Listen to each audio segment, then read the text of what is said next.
New Living Translation version of the Tyndale 1 Year Bible, New Testament. February 7th, Matthew chapter 25, verse 1 through Matthew chapter 25, verse 30. Starting in Matthew chapter 25, verse 1. Then the kingdom of heaven will be like 10 bridesmaids who took their lamps and went to meet the bridegroom. 5 of them were foolish and 5 of them were wise. The 5 who were foolish didn't take enough oil for their lamps, but the other 5 were wise enough to take along extra oil. When the bridegroom was delayed, they all became drowsy and fell asleep.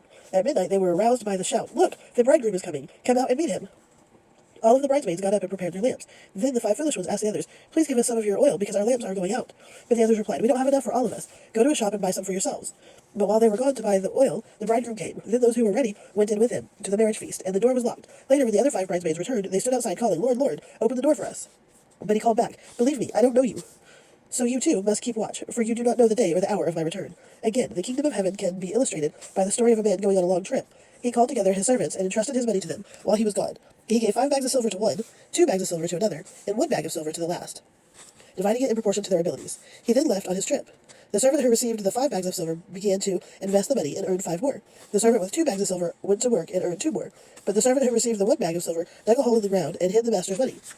After a long time, the master returned from his trip and called them to give an account for how they had used his money. The servant who he had entrusted with 5 bags of silver came forward with 5 more and said, "Master, you gave me 5 bags of silver to invest, and I have earned 5 more."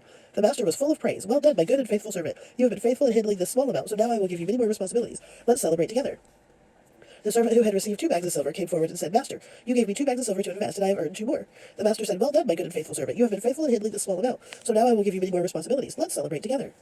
Then the servant with 1 bag of silver came and said, "Master, I knew you were a harsh man, harvesting crops you didn't plant and gathering crops you didn't cultivate. I was afraid I would lose your money, so I hid it in the earth. Look, here is your money back." But the master replied, "You wicked and lazy servant, if you knew I harvested crops I didn't plant and gathered crops I didn't cultivate, why didn't you deposit my money in the bank? At least I could have gotten some interest on it." Then he ordered, "Take the money from the servant and give it to the one with the 10 bags of silver. To those who use well what they are given, even more will be given, and they will have an abundance. But from those who do nothing, even what little they have will be taken away. Now throw this useless servant into the outer darkness, where there will be weeping and gnashing of teeth." Thank you for joining me. Please like, subscribe, and follow. Bless the hearing and the reading of the word. Amen.